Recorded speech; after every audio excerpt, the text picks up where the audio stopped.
Hey, what's up? Welcome to All Over Voiceover with Kiff VH. Hope you had a great holiday and all that stuff, or depending on when you listened. I don't know, maybe you're listening to this in the middle of summer, and the holiday I'm referring to is 4th of July. But I am really, really excited to welcome my dear friend, the lovely, the talented Mr. Fred Tatasciore to the stage. Welcome to the stage. This stage. Well, this table is sort of stagey. It is the stage of the world right now. That's right. It's nice. I'm just grooving on that music that I just heard. I love it. We're back here. I feel like we're on the radio. That's right. That is my public domain version of a Barry White track. Global voice. I love it. Coming at you. Coming at And Fred, right here at your radio dial. For only 99 cents, you too can find a lovely piece of royalty-free music that taps into the spirit of what you are attempting to do. That's track number 1, solo trumpet. Hey, hey, hey. Hey, hey, hey. Track 2, saxophone. Sexy phone. Sexy phone. They call it sexy phone so that they can keep it royalty free. Right. Oh man, it's so good to be here. Thank you so much. Oh man, thank you, dude. I mean, we've known each other. I want to say you're actually one of the first people that I met when I came to CESD. So yeah, like, that'd be right. Which would be about 4 years. 4 now. years, right? Yeah. But we actually did a Sonic spot together. We were both on. Right. And you were I think the Texas voice There of the was Texas dog. And I was the New York hot dog doing a bad Bruce Willis. That's right. Then there was the Coney Island dog. There was Russian. That's right. I love that Coney Island was Russian. Coney Island is a Russian dog. This dog is from Russia. Because he's covered in borscht, and there's beets on this hot dog from Sonic. In former Soviet Union, dog hots you. What? Wait. And you must stand in line for bun. That's right. Bun is extra. Bun is extra. Yes. How long have you been doing, like, cause that's 4 years that I know, but like how long have you been working behind a microphone, and what was your transition into? Let's see. I've always been into this. This is kind of a weird thing. And I've told this story before where my dad had a tape recorder when I was a kid, and I either absconded it or he gave it to me. I can't remember how it worked out, but somehow I just was doing a lot of shows on there and my own voices, and I loved hearing sound, making sounds. And then that got into like doing stand-up comedy, that sort of thing, and improv, and then theater and all that jazz. But in terms of making a living at it, you mean? No. Oh. I mean, I'm very interested actually in the tape deck. Okay. In playing, I had a similar experience where it was my grandfather's equipment just playing with it and making mistakes and goofing off and discovering and trying to do like this, like in my own radio show. Yeah.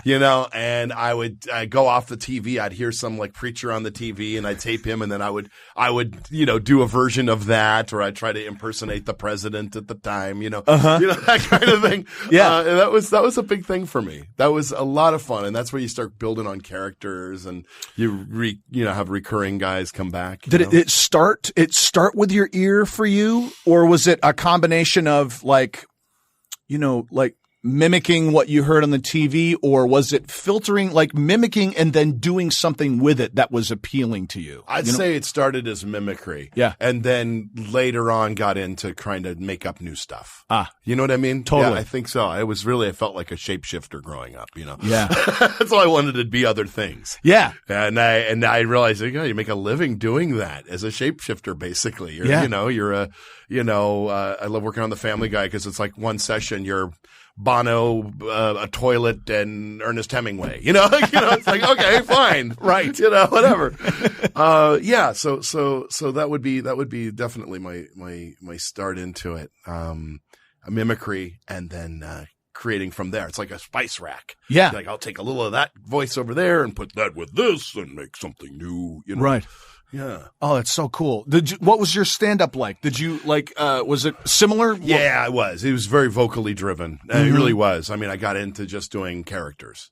I would try to tell some jokes. I wrote really dumb songs, and played musicians playing those songs. Yeah, like here's Bono doing a Kmart. Yes, ad. exactly. Yeah. Yeah, Kmart. That's a pretty good idea, actually. Kmart, right up there. It's a place for world hunger. No, I actually take the world hunger seriously. But no. But still, there are people starving, and the moth is There's still a lot of collection. people. Kmart. So most of my stuff, I ended up using a sampler too at the end wow. there, doing making voices, characters, and noises on a keyboard. And so playing that back, I was really into noise music. Uh-huh. So that was kind of was really goofy, really silly stuff.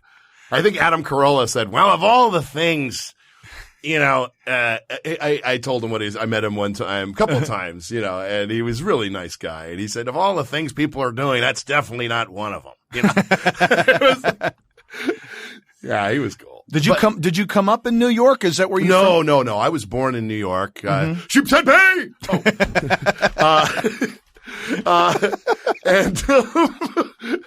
And then I moved out California when I was very young. Oh wow. Yeah. Okay, so you spent a ton of time out here. Oh yeah. Okay. Yeah. Very, very nice. And where'd you go to college? UCLA. That was my big Bruin. Big deal in the Bruin thing. I got in doing art design, because I've always been into art. I really wanted to work in animation. That was really my big thing. I always loved to make cartoons. And it was like two sides to this coin. And I ended up getting really involved I was doing stand-up too, during that time, and then got into theater. Loved doing theater. It started, designing in theater and also just acting. I loved it. And then that got me in improv. Then that slowly, everything kind of developed from there. And then I kept animating all along the side of that. And really? Yeah. So I kind of had two little things going on at the same time, but to me, they were very similar because animation is very slow acting. Instead of going like, hey, what's up? You're like, hey, you're acting in frames, basically. And so I went to master's class in acting at UCLA, which was really, I use everything I've learned in that class. I swear, especially with voice acting. Oh my God. And then I went back to film school there, did animation, and I started doing voices for other people's films, student films, and all. And then that became, and I hit the mic, and then that kind of the two careers sort of merged. Wow. Yeah. It was kind of that's so cool. Roundabout. Well, it's so important to have that awareness too of the production element of what you're involved in. Totally, you feel like you're part of the scene. Because when you work on an animated thing, you're not just the character. You've got an animator, you've got designers, you've got writers, producers, directors. You're a team effort. So when you know that, you're part of it. And it's not like one person's carrying it all, Oh man. Yeah, absolutely. I mean, how does that affect, well, not affect, that's not the way I wanted to word that. Well, why did you word it correctly? Well, I'm trying to word it correctly. You seem a little nervous. I'm very nervous. I'm very nervous. Because chicken skewers before we eat.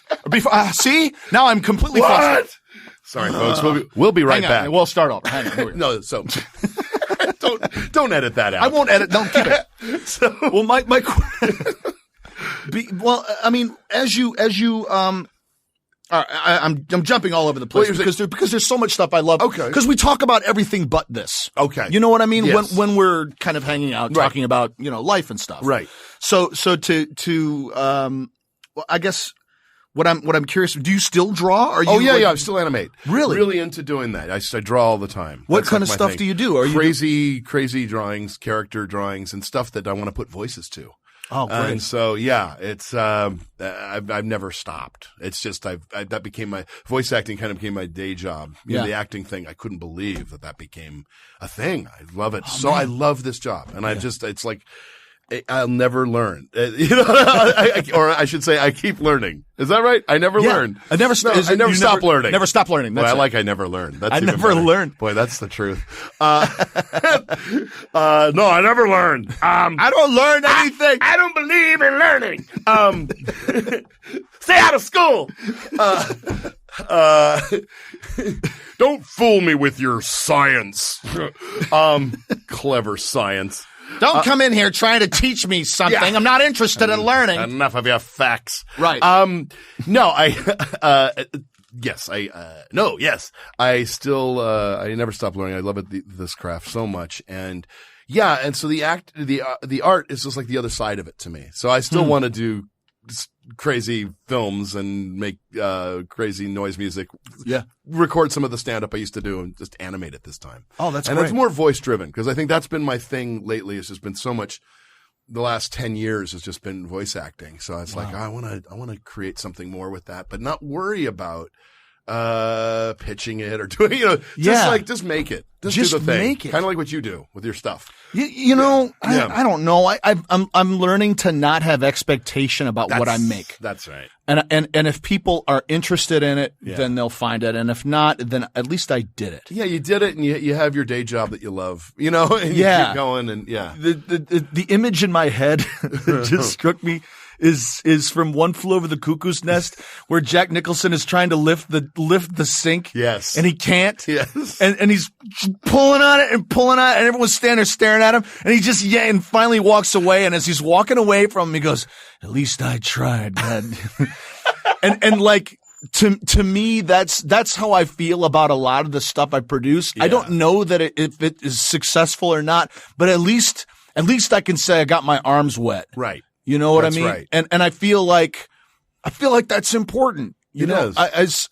This little blue room, I've learned more about our job on this planet, I think, than any place else. Talking to people, just to be able to talk to people who are driving along the highway next to you in this career and be like, I've discovered, I found the meaning of life is to create. Yeah.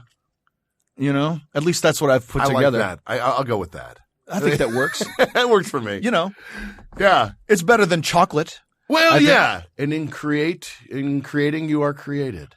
It's kind of weird. That's right. So it's really and that's and if you believe, I'm Catholic, if you believe in that, then it's in the image of the Creator that what we do is create. And that it's active and that it's attainable and that it doesn't ask us to create great things. We still need little buttons that say, smile. That's right. Genius. Put that on smile. 50,000 yellow buttons, and Zack Snyder will do Dave. Now I need more people to smile. Why aren't you smiling? Make a button. Yeah. We need buttons. We need more buttons. That's what we need to make. Because if there's more buttons out there, you got it. That's right, folks. That's what you learn. So what led you to what was your first crossover into the like your first voice gig that you made that transition into? There were a couple that were. I was trying to remember the order it all happened, but like again, I did a lot of stuff for free. That's what you do. Yeah. And then I got a job. Let's see. I got a job. My best friends, David Permetter, got me a job, and Kirsten Beyer at the time. They got me a job on Republic Pictures for a film called Hype, where I did the trailer. It was for the movement. It's a big film, documentary film about the grunge movement. Yeah. So it was like, 7-Year Bitch, Pearl Jam, Nirvana, and it was this kind of thing. I was trying to break into radio. And at that time, there was that kind of voice was being used, for everything. Right. And that was fun. And then I got to work with John Krixfusi on Ren and Stimpy. But not on Ren and Stimpy, but on Slab and Ernie. He was doing some stuff. He had his own website series of things, and I got to work with him, and he was one of my big time heroes. Man. And that was so weird, out of the box, to work with this guy. Yeah, and that was a tremendous experience. Then early on, one of my first 2 big gigs, Invader Zim was a first big show, and Family Guy. Okay. Those 2, I kind of somehow got on board. How long did it take you from officially a business card, Fred Tatasciore, voice actor, to finding yourself as a series regular or a recurring guest or Or I don't even know truly how that works in animation. If they just call you and bring you in. It was slow. Some people bust in. Yeah. I've had to work really hard. I had to scream my way in. I really did. It was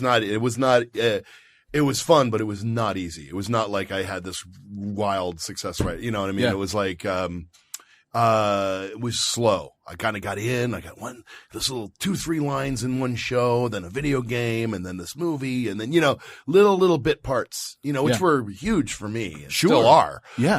That was, I got to voice Gladiator, the movie, the ADR looping. That was a big one for me. That's huge. I'm all over that movie. It's hilarious for me to watch it. That's it's like, great. You will be fighting the Emperor, fighting for the Emperor. Do not, drop your weapons, that kind of thing. That's awesome. We who are about to die, we salute you. No, all these lines, So I would just kind of catch in a little bit, got very lucky with my, with having an agent. Yeah. I mean, it was started at Kazarian Spencer and Associates, and really? Don Pitts, a just brilliant guy, and I got on board there, and he loved the animation and seeing where these things could go, and had someone believe in me, and then Pat Brady came on board, and then for me she was the one I got under her wing, and she got me into using cell phones and Thomas guides and showing up to places. Wait, what? I got an audition? Where? It was. Where's that? Just crazy little punk. But so that was it. Really helps to have someone believe you. And then that brought over to CESD or CED at the time, and then Kathy Lizio took that, and my gosh, we're so lucky. Oh my to have God! That. And then everybody there, it's just so good. And did I got off course? How long did it take? I would say for me, the first, let's see, I was still in film school when I was starting to work. So this was 97, 8, 9. And then, for me to say, okay, I'm working on this full time, that was about 4 or 5 years in. Okay. Then for me to actually say, whoa, I'm making a career was 8 years. Yeah. Seriously, 8 years. And then maybe 10, 12, 13, 14, I'm in it now 15, whatever, years, 16 years, you know what I mean? So it was I've been doing this for a long time, my whole life, but to actually make it official, a living at it and feeling comfortable in it and all that was long.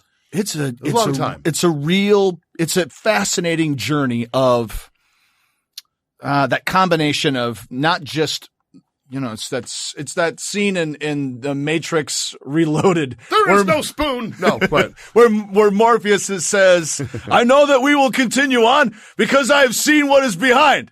And I don't know why I'm doing him I don't know. I'm doing him as Genghis Khan, but he's yelling over all these people because I have seen the past. Right. And we have survived. We are still here. And then everyone dances in slow motion, and it's beautiful. It's beautiful. But it is that sense of.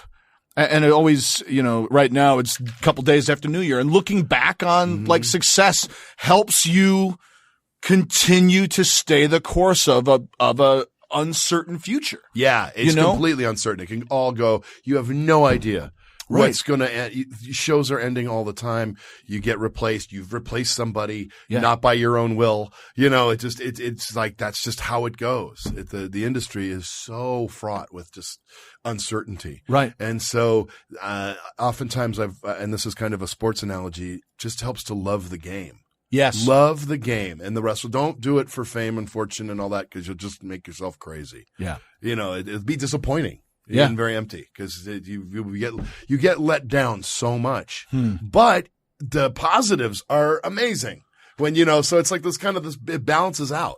To get to play with people. Oh my God. And just to be in the room with people who are so exciting and talented and fun, and it's the greatest feeling in the world. Yeah. And you realize, wow, these guys are really great. I always equate us to session players, like the Wrecking Crew. Yeah. Nobody knows who we are, but you go in and you look across and you're like, wow, that's Rob Paulson's playing that really wow, and or Jeff Bennett, it goes on and on. You just go, oh, those guys, holy moly. All right. And they're great guys on top of everything. On top of everything. But it's all, I got to tell you, it really helped to learn. You don't have to go to school. A lot of people do it on the job training, and it works out really well. Yeah. I love that I did get to train. I know you did a lot of the improv. I know you were a master. My background is almost, I went to a liberal arts college, so I got good training, but I got a sample of a bunch of different things. Yeah. So even like if I was gonna, and I didn't go the grad school route at all. I think Second City was very much my graduate school and continues to be. Oh, they are. Yeah. Second City is amazing. I went to school there too. Yeah. Dick Shaw was my teacher. We were talking about him. He is amazing. Just, oh my gosh, what a genius. And Mel Shapiro was at UCLA. Dan McLaughlin was my animation teacher. Mel Shapiro was great though. He would say, the stuff you learn here, you're going to be doing, you don't even know what I'm telling you now, you'll know 10 years from now what I'm talking about. And he was right. I was like, oh, that's what they were saying. Okay. Let me ask you objective. This. I told you this. What's your objective? I don't know. What do you want? Play the verbs. Play the actions. What does your character? Who are you? What do you want? I don't know. I don't understand what I'm supposed to be doing. He looks like he's hungry. It's Gene Wilder. It's Gene Wilder. I had a horrible nightmare the other night where I was, I don't know why it's coming off of it, but it gave me a brainstorm about a Gene Wilder bit that I want to shoot. Okay. Where I want to do a parody of Pulp Fiction, but it's Gene Wilder as Sam Jackson. Oh my God. And I will strike down upon thee with great vengeance and furious anger. That's really good. He could totally do the Ezekiel speech. I think that'd be really fun. Wow. But I terrifying. And I've got a crazy wig. Oh, it'd be terrifying. But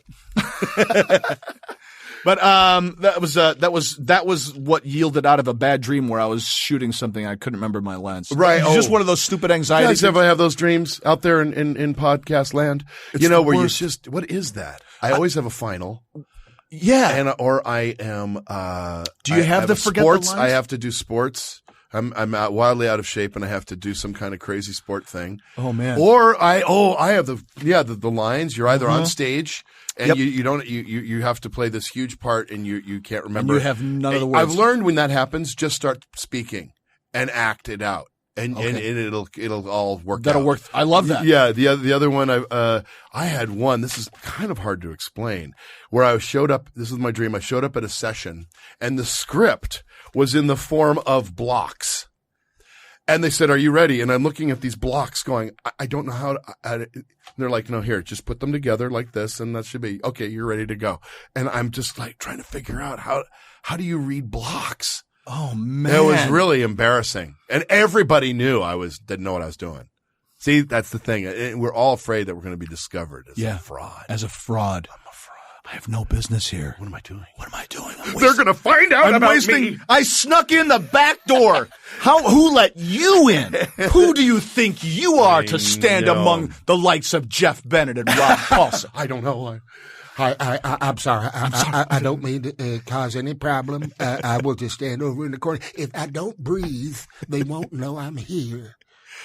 But yeah, are you like would you classify yourself? And I'm not a huge fan of classification, so I'm about to scratch this question, but I'm going to follow it anyway. I'm a Gemini. Okay, no, go ahead. Well, you just said it. You're a session player in a lot of ways. Yeah. Are you Swiss Army knife? Are you the guy who comes in and brings a giant bag of guys, or you come in? I know that about you, so I'm asking a question I already know. Okay. So yeah, Swiss Army knife. You're versus what?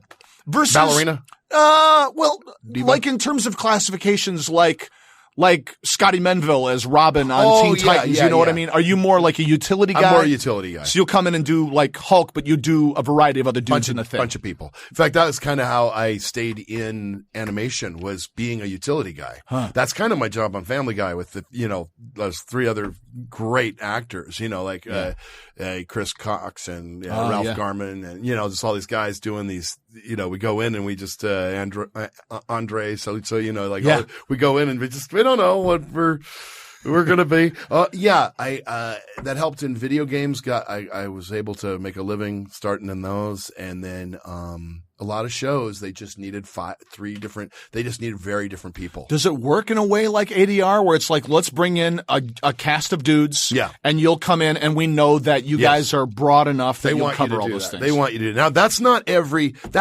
necessarily the way to go as a voice actor.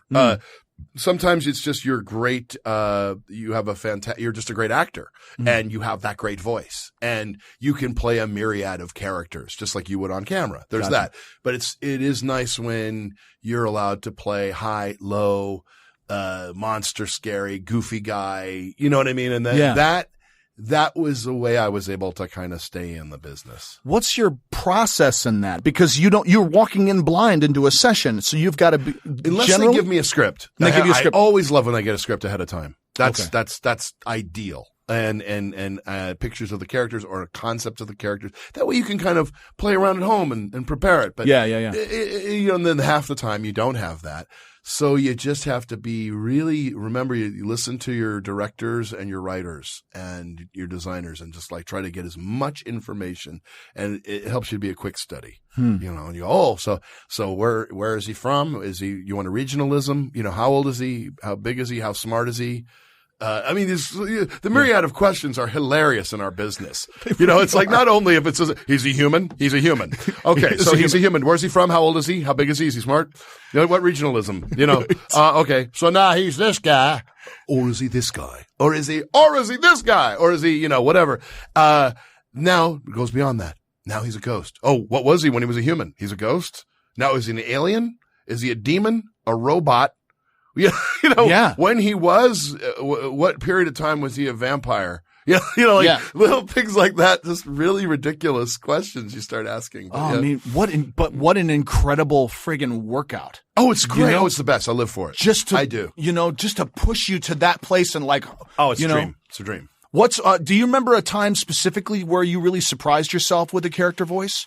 Where something caught you off guard or you were like, way to go, Fred. Or I'm driving home and I'm like, wow, that was something I didn't know I had in me. I'll tell you what really gets me, and I have a few specifics, but they're probably really boring. For me, it's I'm always amazed when the acting works out. Oh, I had a moment there. Yes. Oh, wow. I really felt something. That was like really, because a lot of times in theater and on camera, you've had time to work into that, and you also are given time on. They're going to cut the scene around it. You don't have that luxury often in animation. You've got to get there really quick, and out quick and in, that I would say that when I was allowed to play a bit of humanity or even comedy, but just like where I could reach in a little deeper for myself. Yeah. That's when I'm really happy. I'm really, yes, the technical stuff I'm thrilled with, doing all these different crazy things and I'm always trying to get better at that. Always trying. I never stop.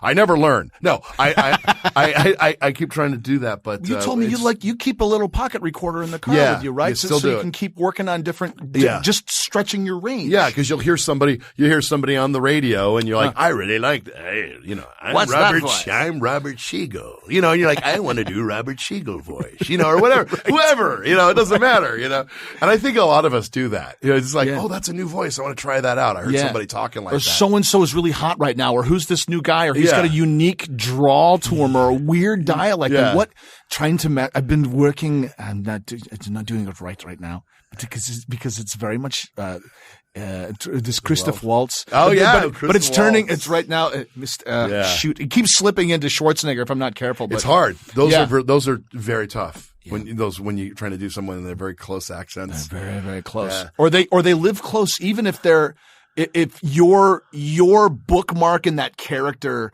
slips a little bit, or it starts that same place, like Vince Vaughn and Tom Hanks for me are right in the they're neighbors. Really? Yeah. Because like Vince Vaughn is right here, right? Yeah, that's fine. But then if I just slow it down and take him down just a tiny bit and put a tie on him, all of a sudden it's Tom Hanks. See, I would never make that connection, and yet you just made that.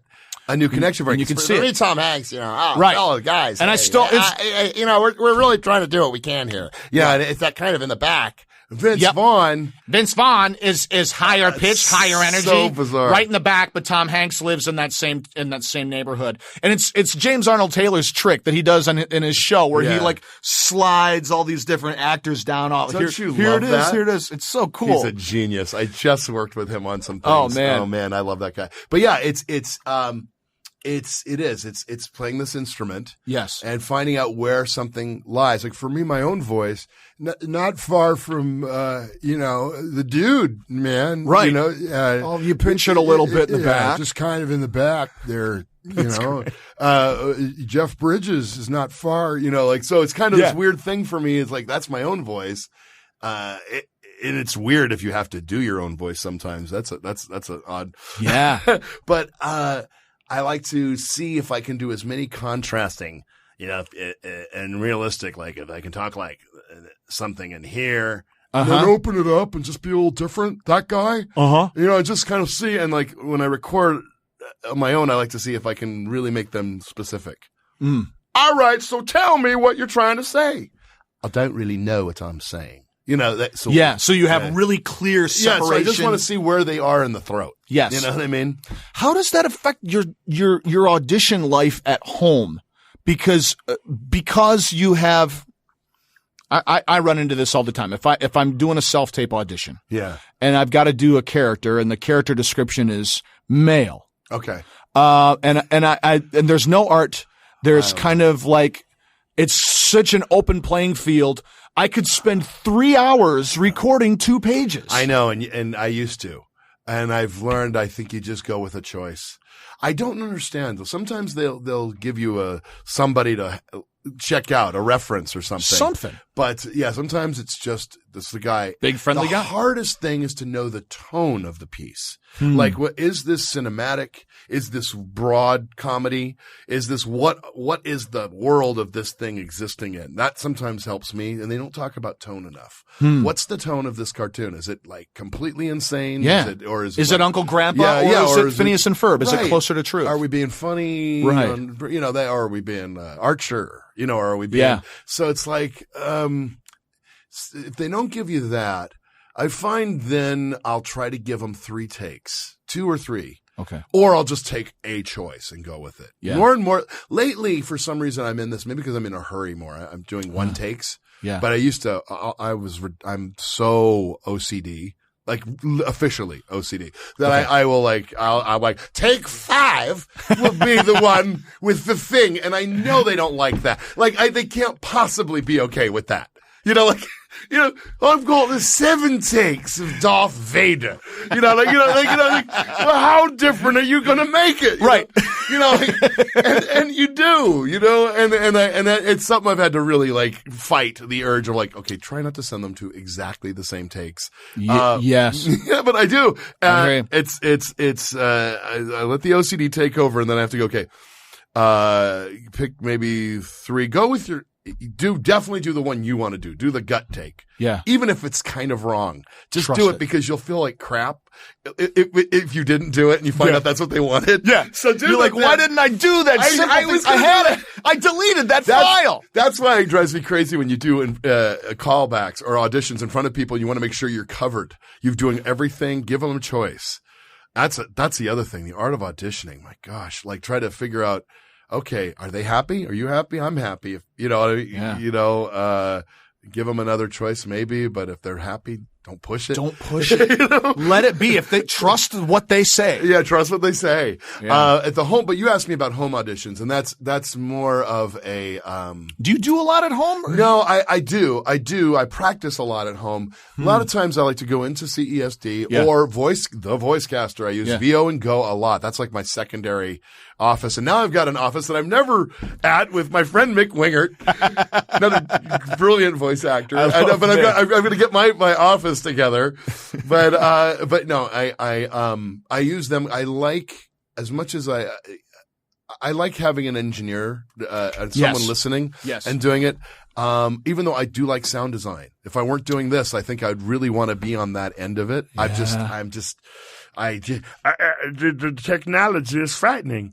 I understand. Yeah. What I like about it is that you can manipulate the length of time between your pauses that's in right. a way You that can, perhaps that you might not have thought of before. That's right. You're 4%. You There just you go are. off on a 4%. You ratio drop of that back. 4%. That's And right. then maybe we'll put a small filter on there Tip gain, and You split the diff. clip the game, and, All right, and then split maybe the diff.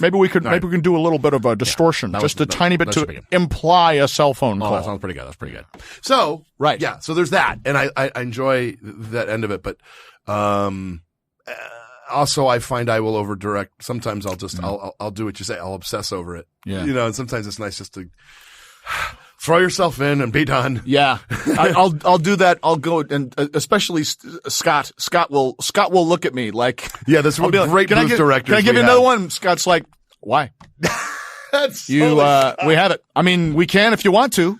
There's 8 people out in the lobby. Yeah, I know, but I didn't know if I got that the first 3 pages are great. But that last moment. You're totally that's exactly what I do. That's exactly And just trusting that you're human and that the performance is fine. Hopefully, and if not, hopefully they'll get what you're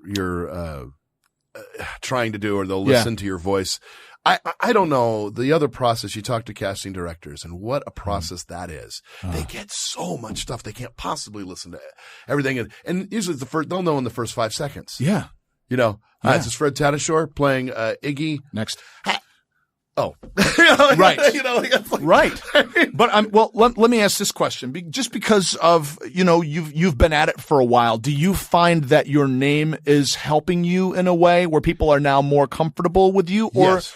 Yeah, I would say. does it take less pressure on your auditions? I'll tell you. I wouldn't say it takes less pressure on my auditions. Okay. I still go at it as crazy as I always have. Yeah. I always do. And every time I have to work, I'm like, I throw as you do, you just throw yourself in. Yeah. It's big because you just love doing it. It's like, it's your time to do it, Right. I'm a big believer in that. My name, it's definitely helped for a lot of reasons, just because people know what you do. They kind of get you, and this works for you and against you. More for you. The idea that they go, oh, he's utility, we can do this. I know he does monsters. I know he can sing. I know blah, blah, blah, blah, blah, blah. Or this is how he is. Or I know what he can do, what he's not really necessarily good at. If you're putting a team together, you want to know exactly what you got. So it's good to be on the short list when someone doesn't have time and they go, and it's great. Every now and then you get a job where you didn't have to audition. I audition for most everything I do. Yeah. But occasionally someone says, I want you on board on this thing, where it gets tough. And this is true more so for, I don't know about theater, but definitely on camera, is there's typecasting, and that people go, oh, I didn't believe that would be you. Like, it's just, you only play you're a big guy. I only play these guys. I play, and that's fine, because thank God. Right. Right? Right. Like, oh, thank you. I get to actually be known for something, and I do it. But then it gets tough when you're trying to stretch yourself. Yes. And be the utility guy that you began with. Yeah. The comedy guy you began with. And to the point where like, oh, he only does monsters, or I'm not in that mode anymore, but there was a period where it was like, I only did yelling parts. What I mean? It was just because, oh, he can. I always joke about it. I said I yelled my way into this, right? Because it was, and I was very fortunate and blessed to be doing it. And so I never knock it. But at the same time, you're like, I also do speaking. I do other stuff. Subway, eat fresh. I'm a really versatile guy. I've been working on video games for. I'm versatile. Let me sing for you, sweet child of mine. You can work your way out of that. You can make your own stuff. You can send out things. You can do shows. You can do it. You can break out of those things. So what seems to be a limitation isn't. In the long run, it's better. It's good to be known for something to do. I know a lot of people feel bad when they get typecast. But they're so lucky to have that job. So lucky to have that job and that consistent. And just to be known for being able to do something. Yes. And it's great. But I hear what you're saying, especially, when you talk about being able to find those moments that that emotional, like I really acted that, I felt satisfied. Yeah. It wasn't just me playing my instrument as a session musician, but that moment where I got to really bring some heart to something. Yeah, brought a little humanity to it, or I was allowed to, or more directly honor the writer. You know what I mean? Yeah. And really like honor like what this thing was supposed to be. Yeah. You know, and you feel bad when you don't hit that mark. That's a tough. The acting is really the key. I mean, we're joking about it earlier, but really, the learning the acting, and even down to people doing promos and trailers. Yeah. It's telling a story. That's right. You know, I was Maurice Tobias.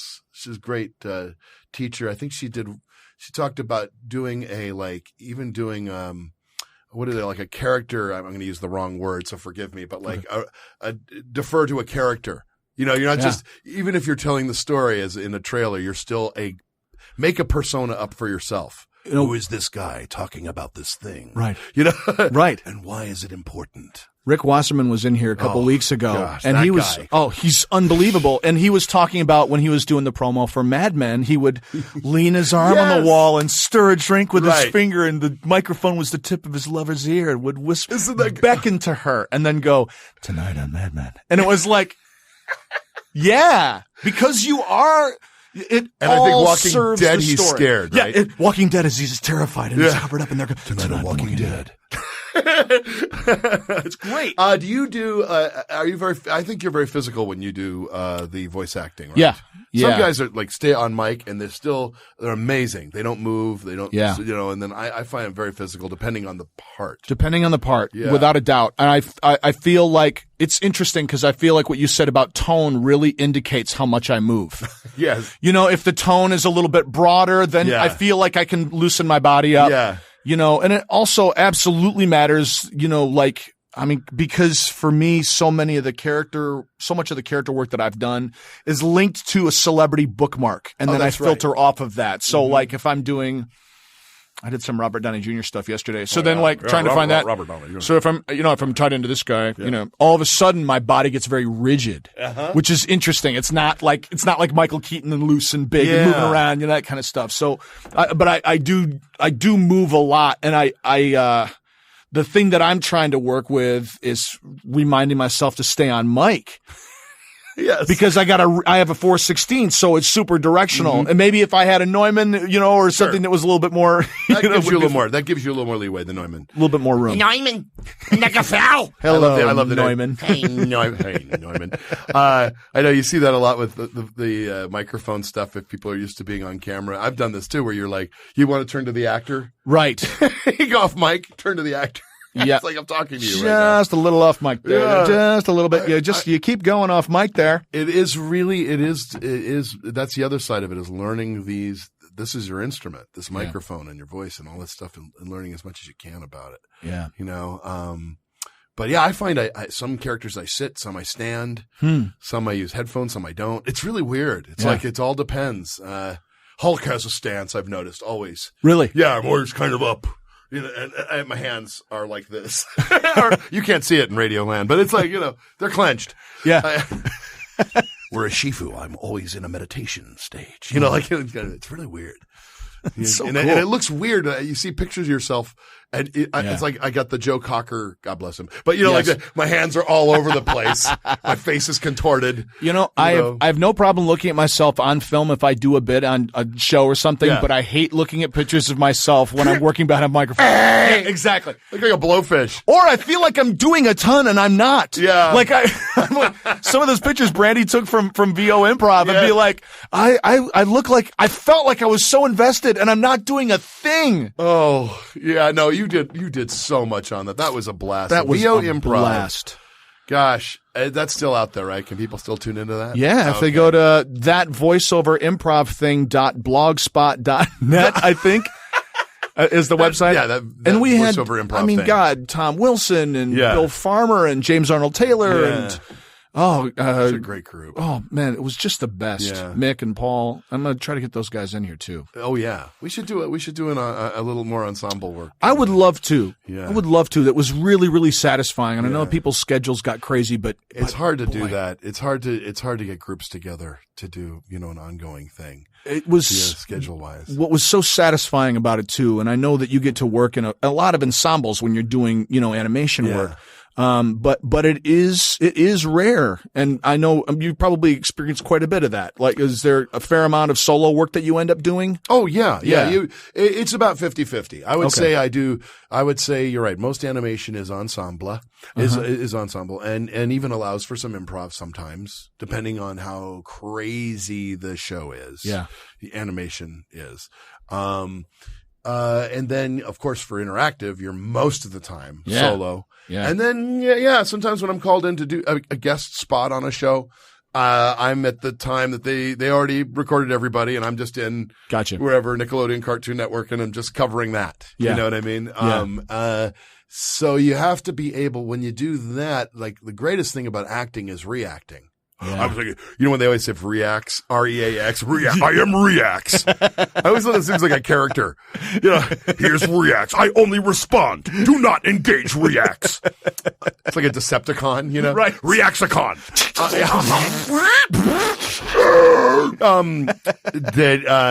It is reacting. And the thing is when you have to do solo work, you have to imagine, I want to see, like, what was the line before? Yeah. Especially in film. You want to go, okay, who am I talking to? What's the scene? Let me see the line before, after. You got to have the big thing, I think, for our job is to have an imagination, like to really put yourself in that world, especially if you're familiar with the show. Yeah. Like, okay, I can see where this would be in. That's so helpful. The difference with setting yourself into a pilot and creating what that world is going to look like. And because you don't get that. You're in the booth. And it's fine if you and I are acting off each other, because then it's all about you, really. Right. So I can be like, boom, boom, boom. Yeah. But same.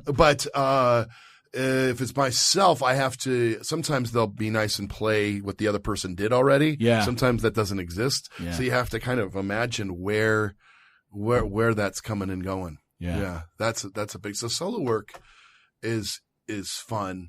I prefer working in groups, but, I guess for time and schedule, people like the solo stuff. Yeah. It makes sense, but it's so much more satisfying to go into a room with a bunch of guys. Yeah. And just hang out. Yeah. And oh gosh. do bits and get stuff done. Oh my gosh. Much fun. I'm running up against the wall in time. Wow. I know. It shot by. Time is shot by. Running up against the wall. Up against the wall.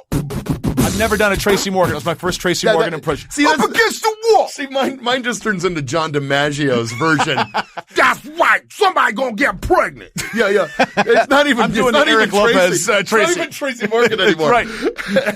I'm like Third Street. It's like telephone. Yeah, that's right. It's copies of copies. It's like George Carlin saying, "I do the John Biner Ed Sullivan." That's right. It's exactly that. But I wanted to if we could just.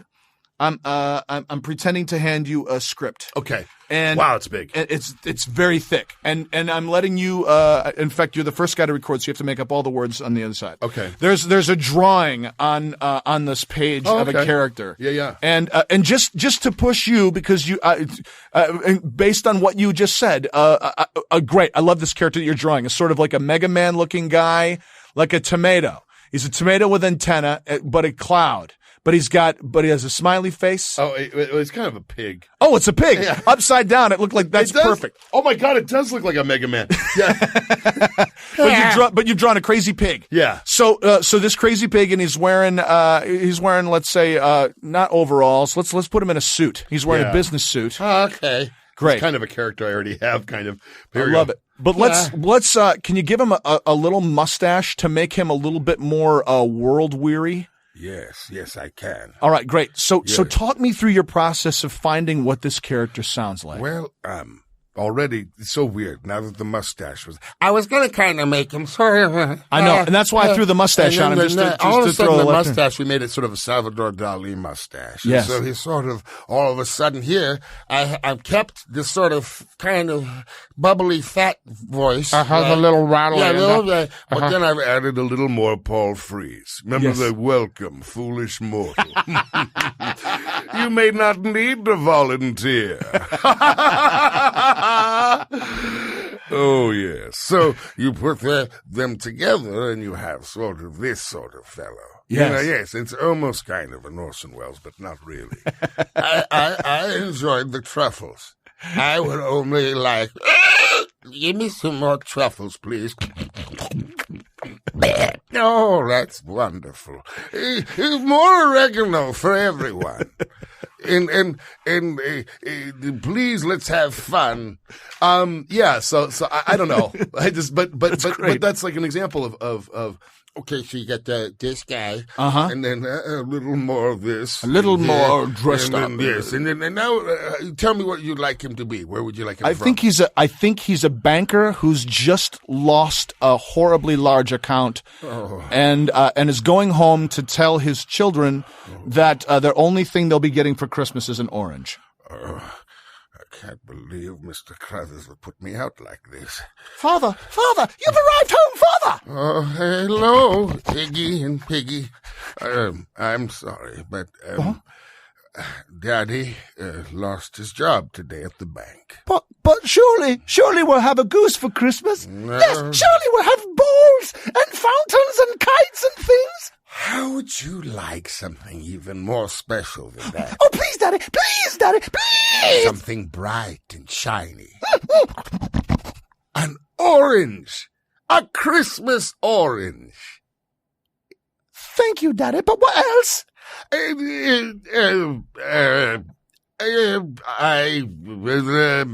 Another orange in a week. And scene. sorry. It takes the place of Little Match Girl. It's a nice, sad is. Christmas tale. It's a sad Christmas tale. As the rain is pouring down. By the way, the rain, what is this water from the sky? It confuses me. I don't know. It's new. scares- I brought it back with me from the Midwest. I like it. I let it melt on the way over I the see giant Great big Plains. things for this rain. I really like do. it. I like where it's going. I like what it does to my artificial lawn. Yes, this water, you call it. It makes the plastic I've heard green of this. look even greener. Yes, and slick and shiny. I like it. Brother, I could sit here and do this all day Oh. long, but unfortunately we needed to call it because work must intrude, and we're going to have to call it a night. Oh, yeah, and they're all coming in here now. Like, Oh yeah, they're all like they're pounding on the window like, "Hey, we have another podcast coming in here. You can't just sit in here and do bits." Got to get the hell out. Go, out. All right. We're working Please, our I'm way out. sorry. We're working. Yeah, Sorry. man, get the heck out. No. all right, well, thank you so much, man. It is such a pleasure. Oh, the pleasure is I mine. hope this was useful to anyone that was. I hope it was fun. It was, at the very least, I had a blast, and it was very useful to me. And Oh, it was, good. and it's always just time with you is Yeah. one of my favorite ways to spend time in this back city. at you, brother. Thank you so much. You bet. Fred Tatasciore. Global voice. If people, Global voice broadcasting. Global voice. Global voice.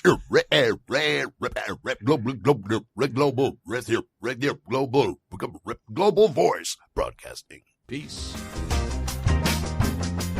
This has been All Over Voiceover with Kiff VH. Thank you so much for listening. If you enjoyed the show, please go to iTunes and give us a positive rating. It truly helps. Follow me on Twitter at KiffVH, or on Instagram at KiffVH, or on Vero at KiffVH. Thanks so much for listening. Talk to you soon. Claim victory and depart the field.